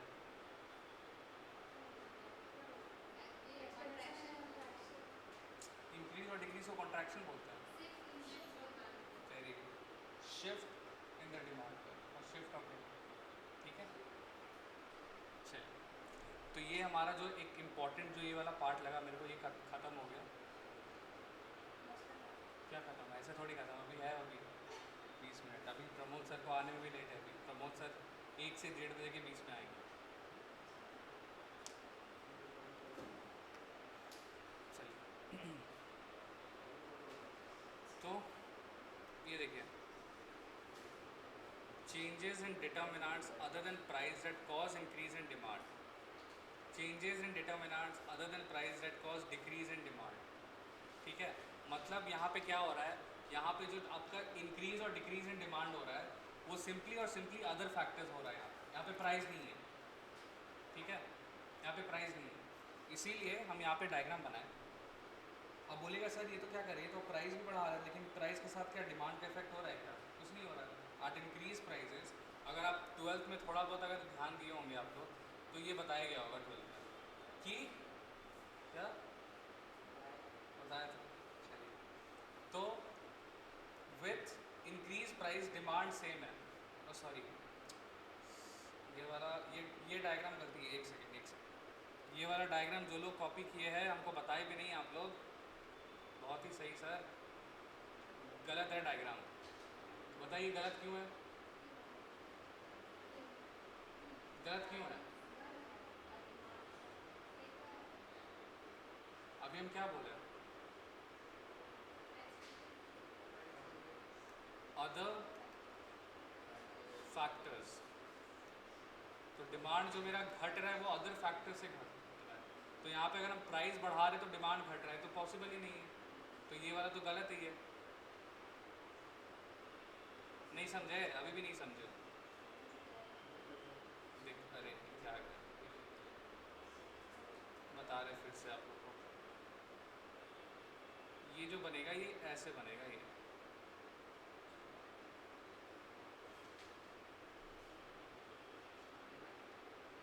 बोलिए सर क्या मैजिक कर दिए? कुछ मैजिक नहीं किए, बता रहे हैं आप लोग, बता ही नहीं भी पहले।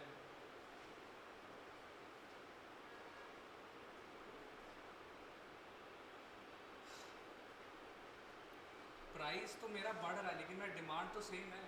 ये अदर फैक्टर, अगर हम बोल रहे हैं यहाँ पे other factors, it is due to other factors कि मेरा डिमांड चेंज हो रहा है। तो अगर मेरा प्राइस बढ़ रहा है तो मेरा डिमांड को क्यों इफेक्ट करेगा? डिमांड को इफेक्ट ही नहीं करेगा। तो जो मेरा है वो ओरिजिनल डिमांड, सेम डिमांड रहेगा। ये क्या है? D1 क्या है यहाँ पे? New demand. कोई नहीं बताया, यही पढ़े सर, यही पढ़े सर। ये तो हम अभी ध्यान दिए, बताइए, वरना सर जो आप पढ़ा रहे हैं बिल्कुल सही है। आप जो पढ़ा रही हो पत्थर का लकीर, ऐसा नहीं होता है, ये सही है। ठीक है,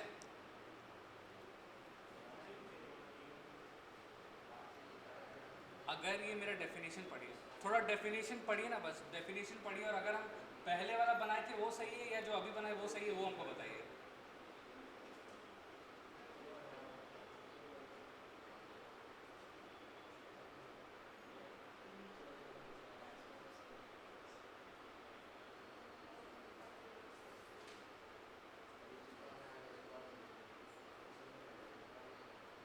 पहला वाला था सही कि अभी वाला सही है? नहीं आया समझ में? अच्छा, समझ में ही नहीं आया, अब तो किसी को समझ में नहीं आया। तो ये बोल रहा है डिक्रीज इन डिमांड का मतलब है क्वांटिटी डिमांडेड डिक्रीज हो रहा है। ये क्यों डिक्रीज हो रहा है? अदर फैक्टर्स, अदर फैक्टर्स के कारण। ठीक है, एक सेकंड, इसको फिर से लिख देते हैं। अब देखिए, अगर ये वाला भी पढ़ के नहीं समझ में आ रहा है तो फिर रट के चले जाइएगा। Decrease in demand refers to a situation where demand decreases but price remains the same. ठीक है, ब्रैकेट में this decrease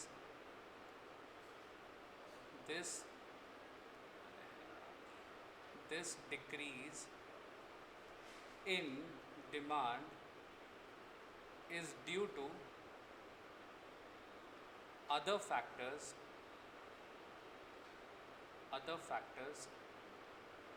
apart from price. ठीक है, कॉमा देखें, और price increases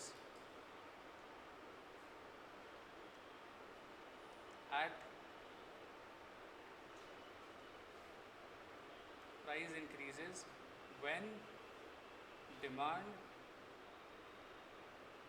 remains the same.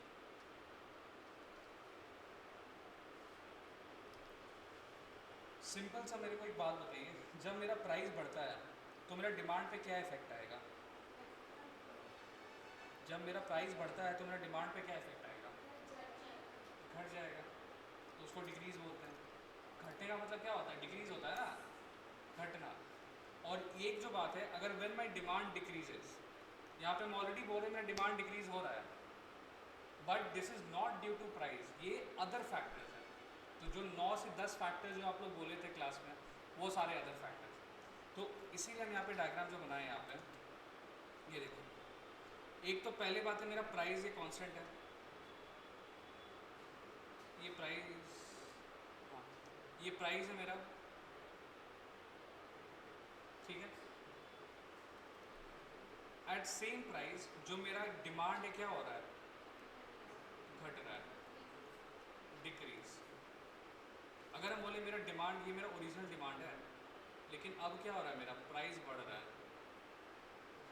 Eight same demand, ये भी तो डिक्रीज वाला सिचुएशन है। नहीं नहीं नहीं समझा, ऐसे हाँ बोले समझा, नहीं समझा तो बोल दो। सिंपल सा है। इसमें क्या हो रहा है कि डिमांड जो मेरा है, ये डिमांड मेरा फिक्स्ड है, ये फिक्स हो गया मेरा डिमांड, कि इवन इफ प्राइस से ऊपर नीचे हो, हम डिमांड अपना चेंज नहीं करेंगे। अगर आप बोलिएगा सर इसका एक एग्जांपल दीजिए, सॉल्ट आप ऑलरेडी बहुत ही मिनिमल, मतलब सबसे कम से कम क्वांटिटी कंज्यूम कर रहे हैं, इवन इफ उसका प्राइस बढ़ जाए, आप अपना डिमांड नहीं चेंज कर सकते। ये तो आपका इनटेक कहाँ जाएगा? ठीक है, आपका फिर प्रेशर का प्रॉब्लम आ जाएगा, आपका ब्लड प्रेशर कम हो जाएगा। ठीक है, थोड़ा बहुत साइंस भी बता देते हैं, आपको पता ही होगा सर, थायराइड, बट प्रेशर भी रहता है, क्योंकि जब अगर प्रेशर कम हो जाता है तो लोग बोलते हैं कि नमक पानी का घोल पी लेना चाहिए, उससे क्या होता है, जो चक्कर वगैरह आ रहा है वो सब रुक जाता है। क्या बायो नहीं था? अच्छा, कोई नहीं, मेरा भी बायो नहीं था, मैं तो कॉमर्स था। चलिए ठीक है, तो ये सिचुएशन हो सकता है कि अगर इवन इफ मेरा प्राइस बढ़ जाए, मेरा डिमांड सेम है। इसीलिए हम 2 बार लिख दिया, अब दोनों में से जो आपको डेफिनेशन सही लगे आप देख लीजिए, क्योंकि ये वाला चीज़ बुक में नहीं है, फिर बाद में बोलेगा नहीं कि सर क्वेश्चन आ गया आप पढ़ाए नहीं। हम ये वाला खोल के दिखाएंगे, इसीलिए हम सारा है ना यहाँ पे सारा सेव करते जाते हैं, हम सारा सेव होते जाता है, जो पढ़ाते हैं सब है मेरे पास रिकॉर्ड में, तो आप लोग बोल नहीं सकते। चलिए ठीक है, हो गया। ये है ना, ये आपका इंक्रीज इन डिमांड, ये आपका ये टेबल है इंक्रीज इन डिमांड का, और ये डिक्रीज इन डिमांड का, इसको एक बार पढ़ लीजिएगा। और कल आपका पहले डाउट सेशन होगा, उसके बाद हम ये कराएंगे, टेस्ट लेंगे, पढ़ के आइएगा, है आपके पास? हाँ जितना पढ़ा है तो पूरा पढ़ा दिए। बस थोड़ा सा ही तो बाकी है। ये देखिए, movement along the demand curve, इसको एक्सपेंशन और कॉन्ट्रैक्शन भी बोलते हैं, ठीक है, एक्सपेंशन और कॉन्ट्रैक्शन। और शिफ्ट ऑफ डिमांड कर्व को इंक्रीज डिक्रीज, बस, ठीक है, सब बता ही दिए, बस बाकी आप देखिए पढ़िएगा, ठीक है। इलास्टिसिटी ऑफ डिमांड हम लोग ख़त्म कर लिए, प्राइस इलास्टिसिटी ख़त्म हो गया, पॉइंट इलास्टिसिटी ख़त्म हो गया, ये भी ख़त्म हो गया, ये भी ख़त्म हो गया। ये वाला टेबल बनाया था ना, टेबल याद है, 5,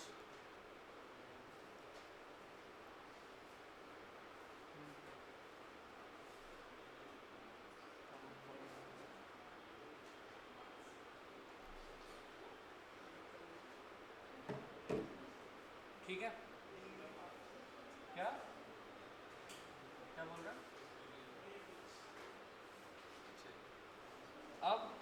अब क्या बाकी है अपना? 1.1.67 ठीक है, 1.6, अच्छा 1.6, ठीक है, देख लेते हैं इसको भी पहले हम लोग, देख लेते हैं। क्यों आप लोग बोलेगा सर एग्ज़ाम में तो पूछ दिए, ये आप दे दिए हम लोग को, हम लोग तो किए ही नहीं थे। ये ज़्यादा इसमें कोई ज़्यादा डिफरेंस नहीं है।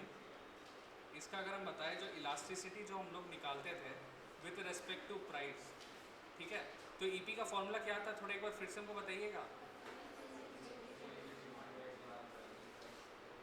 By percentage change in price. Steps तो पता ही है कैसे कैसे निकलता है, वो सेम चीज़ आपका इनकम के साथ है। लेकिन अब क्या होगा, ये डिमांड तो आप कैलकुलेट कर रहे हैं, लेकिन जो इसका को फैक्टर आएगा वो क्या आएगा, इनकम आएगा।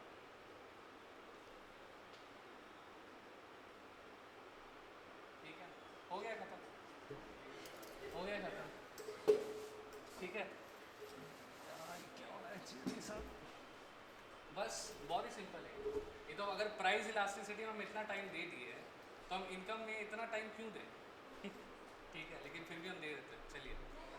नहीं हम दे देते हैं अभी, नहीं हम फिर दे देते हैं, हम फिर देते हैं। हम ऐसे, हमको कैसे पता कि आप लोग को समझ में आया कि नहीं आया? आ गया तो एक क्वेश्चन लिखिए, हमको कैसे होता आप लोग को आ गया, हम क्वेश्चन दे रहे हैं।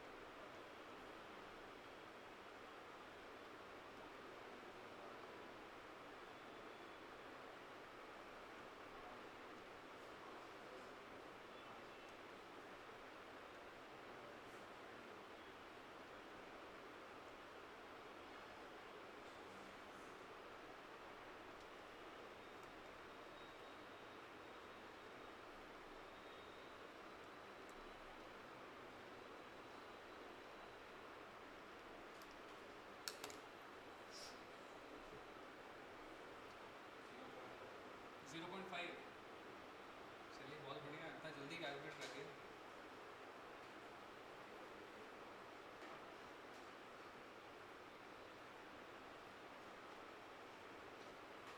बाकी लोग कैलकुलेट कीजिए।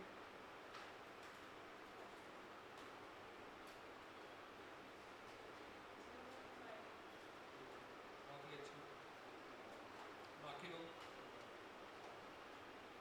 आंसर देख के नहीं करना है, मैं तो अभी सबको बोलेंगे कॉपी ला के दिखाइए।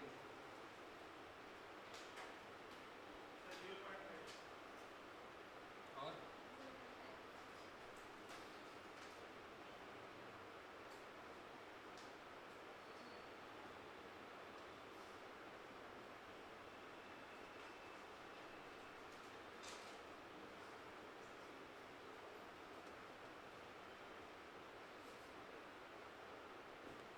0.5, किनका किनका नहीं आया 0.5? किन्हीं का ऐसा है जो नहीं आया, हम बोले नहीं आया, आ गया सभी का, ठीक ठीक है, तो 0.5 आप सभी बोल रहे 0.5 आ गया सर, ठीक है। क्या एक और देंगे?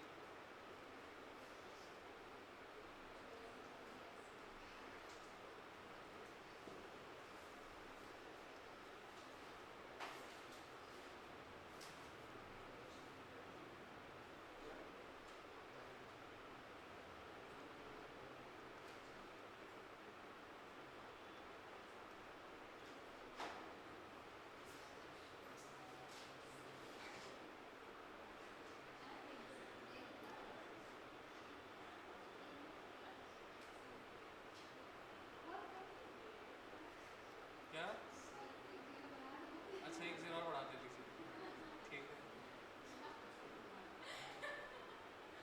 अच्छा और 2 ज़ीरो बढ़ा दो, चलिए।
ठीक से बोलिए। 6 लाख, 6 लाख बोल रहे हैं? नहीं आंसर हम पूछ रहे हैं, 6 लाख बोल रहे हैं। क्या क्या? नहीं नहीं, क्या क्या क्या? 0.05 6 लाख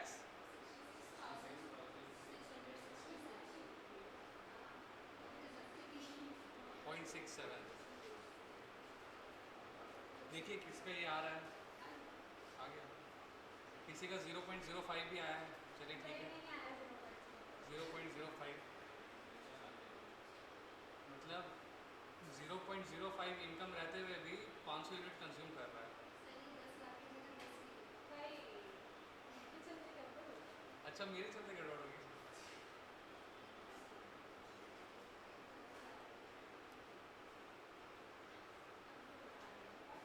चलिए ठीक है, ये देख लीजिए, ये वाला मनाता है।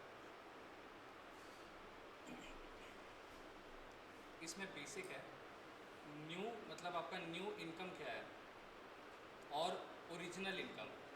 Original income, new income, new demand, original demand, मेरे को बताइए।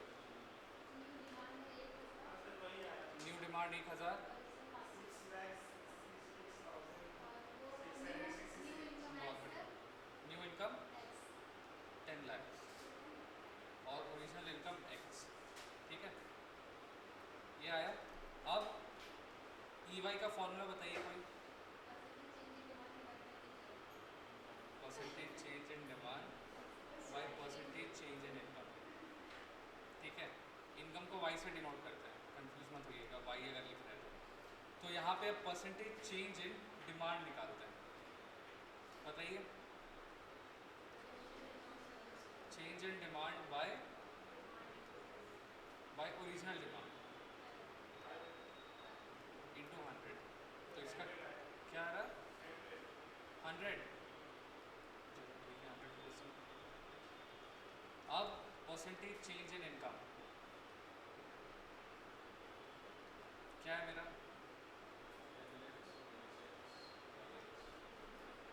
10 lakhs minus x by x into 100, इसको एज इट इज छोड़ दीजिए। और ई वाई क्या था मेरा 3 या 2, ई वाई है मेरा 2। अब इसको फॉर्मूला में पुट कीजिए, देयरफॉर 2 इज इक्वल्स टू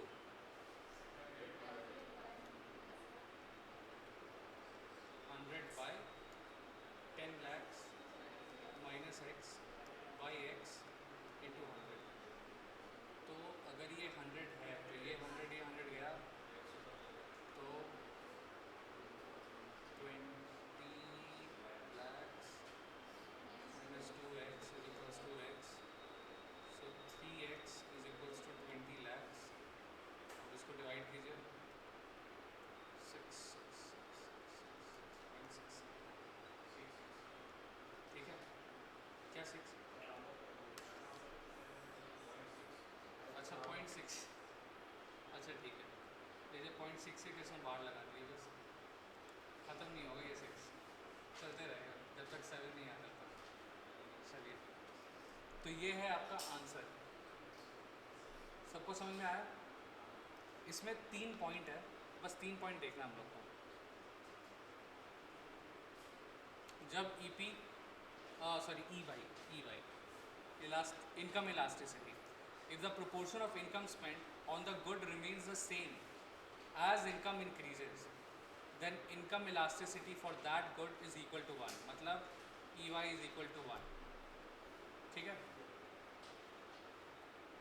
फिर दूसरा है, if proportion of income spent on a good increases as income increases, then the income elasticity for that good is either greater than 1, ठीक है, greater than 1, EY greater than 1, तो the demand for such goods increase faster than the rate of increase in income। ये simple वही है कि ये वही बोल रहा है, जो डिमांड का जो परसेंटेज है, जो परसेंटेज चेंज इन डिमांड है वो ज़्यादा है as compare to percentage change in income, ठीक है, ठीक है, समझ में आया? किसी को कोई क्वेश्चन यहाँ पर?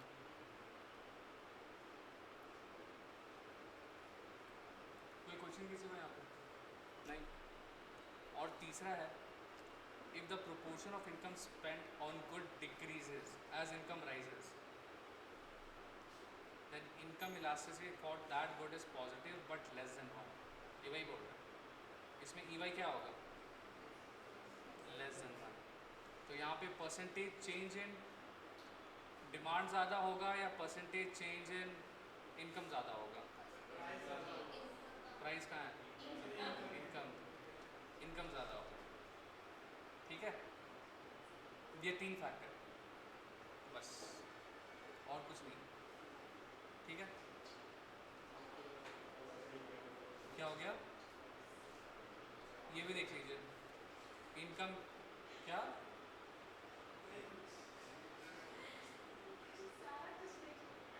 सब कुछ देखना है तभी तो टेस्ट होगा ना कल, नहीं तो टेस्ट हम कैसे ले पाएंगे कल? अच्छा वो छोड़ दिया, ये वाला छोड़ दिया ना, rational of law of demand.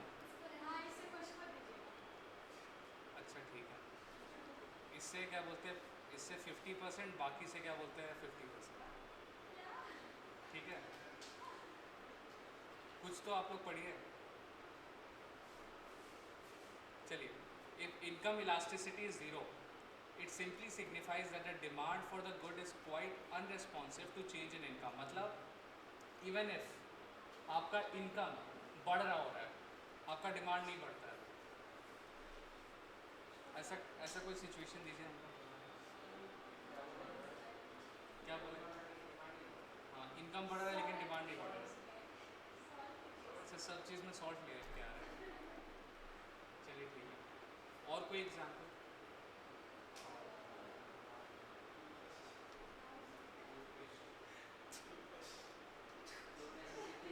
नहीं, सही बोले, बिल्कुल सही बोले, लेकिन ठीक है।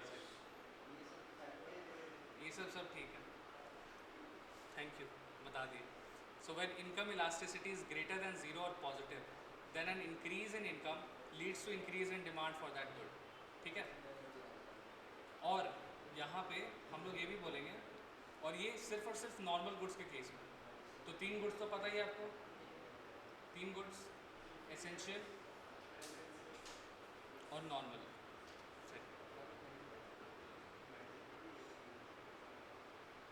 ये वाला लाइन है ना, थोड़ा इंपॉर्टेंट है, इसको स्टार मार्क कर लीजिए. For all normal goods income elasticity is positive. ठीक है. डायरेक्ट क्वेश्चन आने का इसमें ज़्यादा चांसेस है. फॉर ऑल नॉर्मल गुड्स यहाँ पे लिख देगा फॉर फ्यू, कुछ कुछ पॉइंट में से है ना, इसको तोड़ के लिख देगा. अभी तो आपको पता है, अभी आप पढ़ लिए, लेकिन इतना कुछ जब पढ़िएगा ना, पूरा 10 का 10 चैप्टर, तो ये पॉइंट याद नहीं रहता है. तो कहीं या तो कहीं लिख लीजिए, या तो इसको हाईलाइट करके रख लीजिए, हाईलाइटर से. किसमें? टेस्ट में 25 तक रहेगा, 25 से 30. चैप्टर 1 पूरा. नहीं, अच्छा अच्छा. क्या? ठीक है ठीक है, डॉक्टर का परमिट करा. चलिए, ऐसे बोल भी नहीं सकता. चलिए, तो when the income elasticity of demand is negative, तो the good is an inferior good. जब नेगेटिव हो रहा है तब. क्यों नेगेटिव, क्यों ये नेगेटिव होगा बताइए.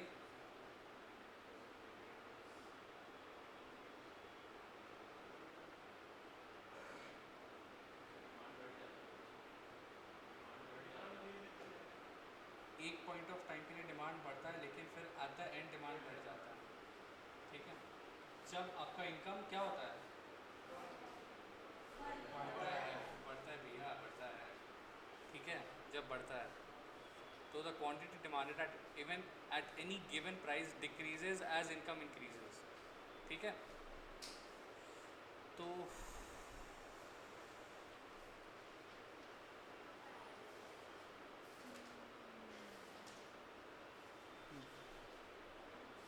ये देखिए, if the income elasticity is less than 1, it shows that the good is either relatively less important in the consumer's eyes, or it is a good which is a necessity.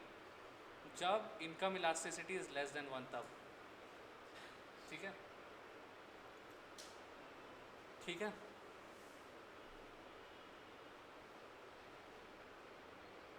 ये formula तो अच्छे से याद हो ही गया, calculation भी कर लिया हम लोग. मेरे को इसका सभी का इसका आंसर बताइए. A B C D और E, आंसर बताइए मेरे को. बहुत बढ़िया. और इसको आपको वो भी बताना है कि EY क्या होगा. Less than 1, greater than 1, equal to 1. चलिए, EY less than 1.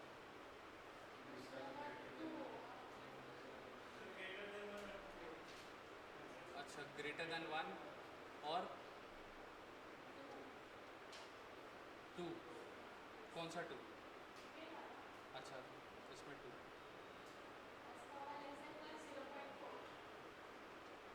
Less than 1, 0.4.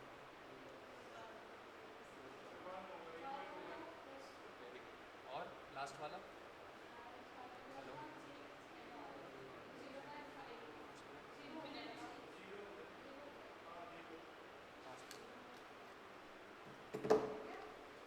Very good, बहुत ही बढ़िया, उम्दा परफॉर्मेंस. चलिए, अब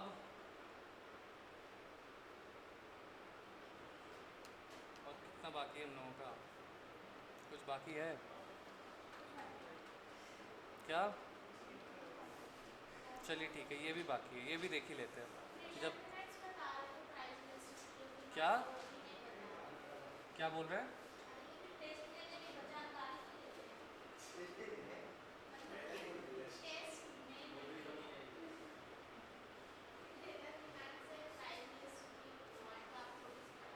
क्रॉस क्या?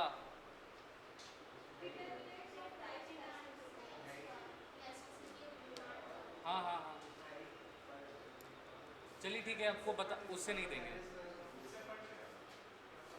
डिटर्मिनेंट्स ऑफ, ये देख लीजिए, determinants of price elasticity of demand से नहीं दे रहे कोई क्वेश्चन। बस कहाँ जाना है, कॉल तो आया हमको अभी, फिर देखेंगे दोबारा कॉल आया, जाना तो है ही, इतना इम्पोर्टेंट है।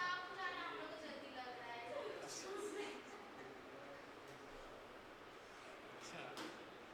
ठीक है, मतलब जहाँ तक हम लोग किए हैं आप लोग वहाँ तक पढ़ के आइए, उतना टेस्ट लेते हैं हम, और बाकी का ये वाला हम पढ़ा के फिर टेस्ट लेंगे। पहले ही बता रहे हैं ये वाला थोड़ा सा इसका मतलब मुश्किल से 15 से 20 मिनट का टॉपिक बचा हुआ होगा।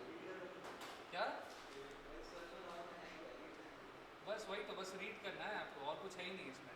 Advertisement elasticity, percentage change in demand by percentage change in advertisement, बस खत्म खत्म हो गया। और क्या ही करना है, हम पढ़ा दिए, ये वाला समझ आ गया। और इलास्टिसिटी वाला, ये वाला क्रॉस इलास्टिसिटी, ये वाला इसमें क्या होगा, इसमें परसेंटेज चेंज इन डिमांड, ये वाला परसेंटेज चेंज इन डिमांड, ये रिलेटेड को ER से डिनोट करते हैं, तो percentage change in demand for commodity X by percentage change in price of commodity Y। Related goods है ना, तो रिलेटेड गुड्स में एक कमोडिटी, एक मतलब दो अलग अलग कमोडिटी होगा, जिसका डिमांड होगा उसका दूसरे का वो आपका क्या बोलते हैं प्राइस होगा, ठीक है। बस ऐसे ही निकलेगा, हो गया। बस रैशनल बाकी है, तो वो हमको 5 से 2 मिनट लगेगा पढ़ाने में, चैप्टर खत्म। आप लोग पढ़ के आइएगा फिर कल। और टेस्ट के लिए तो एब्सेंट बिल्कुल मत कीजिएगा, जो कोई एब्सेंट किया विनय सर से सबका घर का पेरेंट का नंबर लेंगे। क्या विनय सर को भी नहीं पता, तो फिर यहाँ रेजिग्नेशन लगा देंगे। यहाँ पे बाहर में डिफॉल्टर का जो लिस्ट होता है ना, यहाँ पे इकोनॉमिक्स का टेस्ट का डिफॉल्टर का लिस्ट लगेगा बाहर, ठीक है। बाहर में बोर्ड लगा हुआ है ना, वहाँ पे लगवाएंगे।